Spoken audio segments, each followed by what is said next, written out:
Hey ninjas, it's Rob Nelson with this week's action tip. As real estate professionals, you're probably already tracking some economic indicators like mortgage rates or inventory in your market or even consumer sentiment. But have you heard of JOLTS? JOLTS is the Job Openings and Labor Turnover Survey, and it's a monthly report that comes from the U.S. Bureau of Labor Statistics. And there's a similar report in Canada that's called the Job Vacancies and Wage Survey. But both of them show us things like job openings, hires, quits, layoffs, terminations, and then other separations, things like retirement or job transfers. So why would this information matter? Well, it matters on two levels. First, on a macro level, it's because it shows us what's going on in the job market. And this is a key driver of the economy. But more importantly, on a macro level, this is because it indicates change that could drive real estate opportunity. See, when people have change in their professional lives, it changes their personal lives as well. And this is where real estate decisions are made.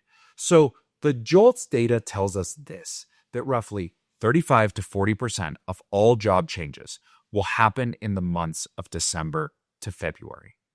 And when we overlay that with NAR's historical transaction data, we find that there's actually a lag of about 6 months before those changes turn into real estate closings, mostly over the summer months. So why is there a lag? Well, you probably guessed the school year cycle is one driver. And then there's the classic, well, let's try the commute for a while and see how it goes. But also a big chunk of those job changes are promotions or raises, meaning that there's bigger paychecks and those spark a desire to upgrade.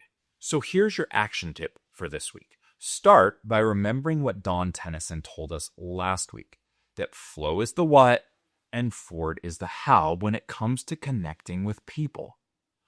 But remember that turning change into opportunity requires both a process and patience. It's at that intersection where people make it onto our warm list.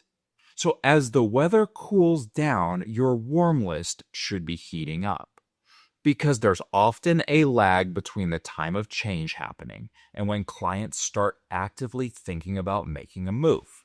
Now, your process is flow, both your live flow and auto flow.